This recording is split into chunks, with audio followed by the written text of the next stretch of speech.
umuntu uzobona ushobora kugaburira ari umugabo ari umugore ari abana ari abashitsi bagafungura baheza bakaroga kandi ngo murakoze bituma ko bagwaye ubwonko kujya mubona ko hari n'abana cyangwa abamama usanga yinjira mu nzu agiye kuzana ikintu ariko yagera mu nzu akagira ngo akiri reka kashayite guto kugira ngo umwana azoshobore kuvuga kugira ngo umwana azoshobore kuba yihagarara imbere y'inama akavuga ngo abavyeyi akagacishijemo gusa ngo abavyeyi bagira mu ruhara ngo bagira mu ruhara gute igihe cyose umwana agomba kuvuga ugacuruzibiza igihe cyose abantu mwicaye muri salo abana bagerageza kuza ngo bicare ugatwara ngo mubwe ntariye igihe cyose umwana gusanga ati mama urikuramisha cyangwa ngo ikintu mu biruhande ndabona ko abavyeyi bishobora bora kunyonera imbuzi ko niyo sura kuko hari umwana yagomba kuri ikintu ukamwirukana yagomba kuvuga ikintu ukamwirukana uwo mwana urikura mutegurira kuzogira icyo kibazo cyo kutazaravuga mu mwana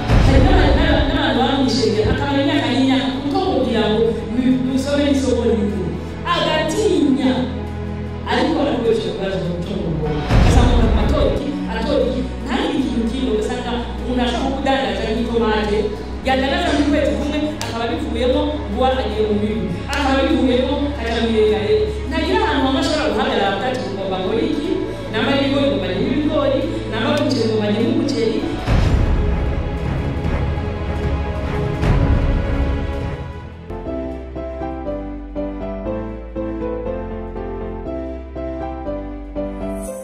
ushobora kwibaza rero ngo nomenya gute kubwo mugwaye kuko hari ushobora kurwara ubwino cyangwa ruko hagati cyangwa ku mpande ariko hari ibipimo ugomba kubiranira ko ukamenya ko bigize gute ukamenya yuko urwaye ibimenyetso ugomba kuvuga ibimenyetso rusange sinagiye fata igipande kimwe kimwe kubera umwanya ahubwo nasize ngo wumve niba mpamvu ibimenyetso harimo ibyo ufise sigomba kubigire byose ahubwo ujye ngo nawe ugize gute nawe urwaye ubwonko baravuze ngo ikintu cya mbere kigaragaza yuko umuntu agwaye ubwonko ni umubabaro uboneka no mu maso hari abantu niyo mumuye ubona aho babaye ukabona ko yakunjije isura ukabona ko adakeye uwo muntu abagwaye iki abagwaye ubwonko kabiri umuntu wese w'intashima umuntu uzobona ushobora kugaburira ari umugabo ari umugore ari abana ari abashitsi bagafungura baheza bakaroga kandi ngo murakoze ujumenya ko bagwaye ubwonko abagore rero bibaze barashakura ubonye umugabo ahagutse hagira adashira ujumenya ko bagwaye ubwonko muronderera gati kugira ngo umuvure ubwonko nta muntu akwiye gukorerwa neza ngo ntashime n'Imana igayikunda amashimwe nk'uko tubona muri Zaburi ya 50 sibyo none ni n'abantu rero bagomba gushima nakubereye ibyiza ugomba kumushimira niba ubona adashimye ntuzubabare aho usubire bafisiki bagwaye ubwonko ikindi ni umutekano muke wo mu bwenge hari abantu bagira umutekano muke wo mu bwenge ukabona ntatuje ukabona afite wasiwasi ameze nk'urushinge ruguma rw'isaha ujumenya ko agwaye indwara yo ku bwonko ikindi ni ukudaha ibintu agaciro hari umuntu ushobora kubwira ibintu ukamuha ibintu biremereye tufate nk'ukazana nk'ikibazo ukamubwira ati rero ikibazo kimeze ubu ukakiremereza wowe wahamutse ariko umuntu ukabona yagize gute abifashe nk'ibaba ntabiha agaciro ntabiha uburemere ujye umenya ngo uwo muntu ashobora guca hehe cyo mu bwonko ngo uburemere wabizananye we si bwabiha kubera yuko ubwo bwonko bwawe buha ibintu agaciro ukabiremereza mukavuga ati kumbure hari umuntu agwaye ari mu bitaro ntagira agahuzu ntagira icyo afungura ibikavanta yagwarega mukayanza kumbura ava mu yinga cyangwa ahandi n'uwakure yarateye gufashwa ukabona mwene so ayifashe nk'ibisanzwe ukaba ngo n'abandi benshi bagwara ngo bayi wa mbere ujye umenya ukubwira uko ntumubwire ko ikibazo arwaye hehe afite ikibazo cyo mu bwonko nta muntu yo kumva ibibazo nk'ibyo mwene se agenda ari gusa ngo ntakabakabwe ahubwo bagize gute abafite ikibazo cyo mu bwonko ikindi kutagira imigambi yo kwibeshaho hari abantu babaho ugasanga ari umunebwe no kwicara ku igara no kwicara ku telefone yiyumvira ibyo bizomera gute ati nk'ubu abana bagora bizomera gute nk'ubu nongeye bogira impanuka cyangwa inzidasha ugasanga ni umuntu atagira kimwe iki aha agaciro aho uburemere abantu nk'abo bari gusanga telefone yicariye umuntu bakabyuka yibwira ati none abantu baraza kugira iki umugore n'umukobwa ugasanga umuntu ariho umuntu atabwenge afise ariko ibyo ni indwara ushobora kwibwira ngo n'umunebwe wajya yicaye kuri iki ntabwo yariwe abantu twarabaye twageze kure ku buryo no kwiyumvira n'ibyo mutunga ejo nabyo bigira gute nabyo bimuhora kubera indwara y'umugongo. Ikindi ni ukutaryoherwa. Hari abantu mu buzima bujya mugana ariko ngo jye munanira ariko ngo kiryohera ngo byose mugana ku maco kimwe agafungura ifungwa ntaryoherwe ntagire ibintu bimuryohera uwo muntu arafite indwara y'umugongo. Ikindi ni kudafata mu mutwe. Umuntu ugasanga aribagiye ku buryo yibagira n'ikintu yari afise. Umumama ugasanga yarafite ikiyiko cyangwa yarafite umudahara akawuzunguruka nawufise ariko arawurondera ugasanga aguma yondera ngo umudahara ngo ntawe mwamboneye ngo nawe ndamushize awufise. Ubwonko bwaragize gute bwarononekaye. Mujya mubona ko hari n'abana cyangwa abamama usanga yinjira mu nzu agiye kuzana ikintu ariko yagera mu nzu akagira gute akiri nahite gutora kandi yavuye mu gikoni aje gutora ikintu mu nzu ariko ageze mu nzu nta n'ibintu tutangira aha cyagize gute urabona nahite gutora iki akazungu akiruka agasubira agacajana yagera mu gikoni kubwo mahirwe imana igasubika igakanguka kubita akikucara agiye kugira gute agasubira akagaruka. Izo ni indwara za hehe? Ibyo ni ibimenyetso bigaragaza yuko ufite indwara zo mu bwonko. Kugabanuka k'ubushake abona bubatse sindabitaho cyane k'ubushake ariko umugabo ari no ku mugore udafite ubushake bw'imibonano mpuzabitsina uba ufite indwara yo mu bwonko. Ikindi hari n'abakunda kwisinziriraho akanya kose ugasanga ameze nk'inkoko ifite agahweka aho yicaye hose agacagira gute agaca asinzira. Aho ntabwo ari amahoro urarwaye ko hari umwanya wo gusinzira n'umwanya wo kugira gute gusinzira kandi ziri impamvu zazute zabiteye. Ikindi umutima utera nabi nawe urashobora kubiterwa n'indwara zo mu bwonko. Kwihagarika buri kanya nabyo birashobora guterwa n'indwara za hehe zo mu bwonko. Ikindi ni ubushuhe bw'umubiri burenze usanga umuntu agiye kuryama nk'utwe ubona ko hameze nk'akari ariko ugasanga umuntu ariko aragira gute ariko arabira ibyuya ujya mubona abantu bari mu mbere rwose ariko aragira gute ariko arabira ibyuya. Ibyo byose ni ibigaragaza indwara za hehe zo mu bwonko. Ikindi kudashyira intekerezo ku bintu kimwe ugasanga umuntu yogira ikintu afokasingaho mu intekerezo ziwe zose aciye ku bintu kimwe ariko umunyeshuri musange ariko ariga ibiharuro nagumaho abyige abyagura ugasanga umuntu aguma atora iki ntagire ikintu kimwe ugasanga umuntu ashobora nko kudandaza nk'itomate yadandaza n'ukwezi kumwe akaba bivuyemo ngo agiye mu mibu akaba bivuyemo akajya mu irengare ntagira ahantu hamwe ashobora guhagarara atati ngomba ngo iki namba y'ibigori ngomba n'ibigori namba y'umuceri ngomba n'umuceri niwamuhomera asubiremo akandare ikizovamo ugasanga adashobora kugira ahantu ahagarara hamwe kutagira ikintu werekezaho ngo ukigume ko ugitumbere ukeneye ku musozo nabyo ni indwara y'ubwonko. Ikindi ni ukutagira amakenga. Hari abantu bagira amakenga ugasanga avugira ibintu ugasanga apfa uko avuze uko yicaye uko yambaye utagira amakenga. Ibyo byose ni ibigaragaza ko ufite indwara yo mu bwonko. Ikindi ni ukumenagura ibintu. Mu gihe mubona abantu bamenagura ibintu ababyeyi benshi ati abo umwana akunda kumenya ibintu ngo ni kwameze ngo uwo muntu muri ikintu kimeneka ngo arakimenya oya ntabwo ari kwameze ararwaye akeneye kuvurwa. Umuntu ushobora akunda kumenagura ibintu aba afise ingorane bisaba ko umuvura kugira ngo nawe arebe kuzaramenya ibintu. Ikindi ni ukwivumbura. Hari akantu umuntu ushobora gutwara n'akantu cyangwa ugafata gato ukazibona umugabo cyangwa umugore arivumbuye arishavuje aragiye. Ibyo byose ni indwara za hehe. Kwivumbura ni indwara zo mu bwonko. Ikindi ni intimba n'akabonge. Umuntu kwama intimba kwama n'akabonge umuntu kwama ariko aragaragara ibintu byagenze. Hari abantu ushobora kubana ukaza wumva namba mwana y'imyaka 10 mushwanye gato agaca musubiza ku bintu mwakoze haciye imyaka 2 ukandi wewe uri kumeze uri kwabona n'amwana uri kwabona ibi bona ariko ibintu wakoreye umuntu wese urazarajura kaboze asingwa ya hehe yo mu bwonko. Ikindi hari n'abandi rero badashaka kuvuga. Mujya mubona abantu babuda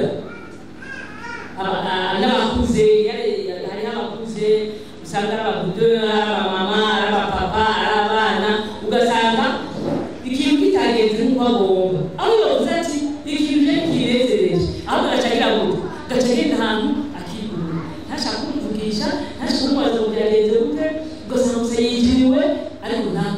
ingorane afise. Iyo ni ingorane ya hehe yo mubyeyi abafite ikibazo cyo mu bwonko. Ubwo umuntu afite ikibazo akwiye kukiganira, ntakwiye guca aguma anugu guca rero ugenda ahantu ukigunga ntuvuge ikibazo wagize. Abantu bari ibyakubabaje ni byiza kubisohora. Iyo utabisohoye rero ni wowe uri kwiyica nayo ni indwara yo mu bwonko. Ikindi ni kwisuzugura. Hariho abantu bisuzugura icyo bita complexe d'infériorité mu Faransa. Ugasanga umuntu arisuzugura, niyo bavuga ati tugende mu materaniro tubashesha tubigora ntabwo bashobora akantu kose ndabaswigisha umurizo ngo ntabwo bashobora basurasenga ngo ntabwo bashobora akama yumva wewe nta kintu na kimwe mu buzima yoshobora. Niyo umubwiye ati wicare hariho abantu ushobora gusanga unabakayicara kari muri salo kari mwicare turabaye ikaze ukazibona nyine bagize gute kandi abana bane bazicaye ku ngoya ngo kwicara nawe ngoya ukazibona yicara hasi yama muri we yumva umengo ntashoboye ntakwice. Nubwo muri education nayo birimo mu burezi batubwira yuko kugira ngo umwana azoshobore kuvuga, kugira ngo umwana azoshobore kuba yahagarara imbere y'inama akavuga ngo ababyeyi akanagacishijemo gusa ngo ababyeyi babigiramo uruhara ngo babigiramo uruhara gute. Igihe cyose umwana wawe agomba kuvuga ugacuruzibiza, igihe cyose abantu mwicaye muri salo abana bagerageza kuza ngo bicare ugatubwira ngo wewe mugende hariya. Igihe cyose umwana agusanga ati mama uri kuramesa cyangwa uri ikintu ngo biri ruhande ndabona ko ababyeyi benshi babikora buriya kubyonaneye muzi ko niyo sura yavuga hariya umwana yagomba gukora ikintu ukamwirukana, yagomba kuvuga ikintu ukamwirukana. Ngo uwo mwana uri kuramutegurira kuzogira icyo kibazo cyo kutazaravuga mu bantu. Wabona bamwe bamana isoni ugasanga ni umuhungu akagira isoni, umukobwa akagira isoni, ugasanga ntashobora kuvuga mu bantu, uba waramureze nabi. Iyo umwana wabaye gusura muganiriza ukaza umubwira uti uvuga gute twagomba tubwire ukabwira. Hari ababyeyi benshi baheje abana n'aterecho naje kwigishamo aterecho naje kwigisha cy'uburezi ariko naje kanagivuga. Hari umuntu wica umwana wawe utabizi, umwana ukamuheza ukamushyira ku ruhande utabizi. Igihe cyose aje ahaje abashyitsi aza kwakira mureke nawe arateye akira abashyitsi nawe abona ingene bakira abashyitsi. Ni byiza uri kuramumenyereza kuzogira gute kuzokwisanzura mu bantu uzongera kwakira abashyitsi. Ariko kubona wariya kiretse kumwe reka hariya kwamumushyira kure abakure nyine no mu bwego uri kuramwica. Ivyo rero umukorera azokura niyakumubwira ati umwana naka naza imbere akayisante avuge harimo twaratora kw'ishure kera baziko barikora ciga baragira mu pesa bakavuga amapoeme bakavuga ibintu. Ariko umwana yaragira isoni ujye umubona niyo bamubagira bakati akareba akatubwira imbere y'abandi bana tumenya ko ari ikibazo kumureze abavyeyi bamureze nabi bara kandi yicaye akaba yo kuvuga agasubiramo neza. Mugabo umwe bagiye imbere y'abantu bamwisha kuko abavyeyi bakomeje kumushyira kure nibaha umwanya wo kuvuga, nibaha umwanya wo kwegera abantu. Ivyo byo kwama abana bashira kure ngo ntacyo gukora ntacyo yovuga reka vyonone ama yo ivyombo muri hamfashe avyoze wewe ikindi gikombe ca plastike uroza ibimeneka ati nawe yoziki ugacukumumbi ati sura uvyoze kandi niki kwa hari n'ibingo ugafunga bisubiramo ariko wagize gute wamuhaye umudendezo nayo byo mumwirukana yakusasa kurasasa kwa okay urakunyonone mureki akore uko abishizaho kumenyerera azokura nabagira gute ashobora kwisanzura mu bantu, ashobora kuvuga, ashobora gufasha abantu. Ubwo rero mugiye gutyo ivyo navyo birashobora kuva ku ngwara zo kubongo kwama witinya wumva ntacyo wobura. Hari n'abantu bamwishengera akamenya kanyinya utomubwira ngo nusome isomo rimwe agatinya ariko arakoresha ibibazo cyo mu bwonko. Ikindi ni ikiro imyanya yayindi rimwe navyo ngo nibagamba umwanya unasa ndimo bitandukana neza. Hariho ikiro bigumanisa buri kanya babita somnolence, ariko hariho n'ikiro gicikagurika ibyo bita insomnie mu Faransa. Bizagerageza gute ugasinzira nta kinga ukaba karakiza. Hari abantu baryama agatahira kajya agaciro gusa kakapazi ariko yagaheza icyo bikajya gicika. Abo nabo bafite ikibazo cya hehe cyo mu bwonko. Ikindi ni ivyiyumviro bitareba kure, kutareba kure, kutagira ubushishozi, kutimbika mu bintu, ibintu byose ukamufata mimirerero. Nayo ni n'indwara yo mu bwonko. Ikindi hariho konda batewe n'indwara zo mu bwonko, ugasanga umuntu proteine ziwe ntizishika ndemamubiri ziwe zishobora zagenewe, abitewe no kuba hari ivyo yabuze mu mubiri wiwe, bigatuma umuntu usanga yama yonze cyane. Sivuze ko abo bose bafite indwara yo mu bwonko, oya, hariho abonze, hariyo imibiri yabo, hariyo identite yabo, ariko bameze, ariko hariho konda ko kudara, ugasanga umuntu yaradaze, ugasanga yarumye bivanye n'indwara yo mu bwonko. Hari n'abandi rero batona aho bakavyibuha kubera indwara za hehe izo mu bwonko, ugasanga umuntu yaravyutse yarenze, ugasanga asigaye angana n'isi yose, ari izo ndwara zigize gute zabiteye. Rero ivyo byose ni ibimenyetso biranga umuntu ashe indwara zo mu bwonko. Mwisuzumye mu byo navuze ntabyo basanzemo nawe ufise, urumva yuko turwaye sivyo, turarwaye. Icyo gituma mu butumwa bwiza rero ngo mu mababa yiwe yo ko gutuma hari iki harimo gukiza. Tugomba kumenya rero icyo twokora kugira ngo tugire ubwonko bwacu bwamare itoto, imiti twofata kugira ngo ubwonko bwacu bwamare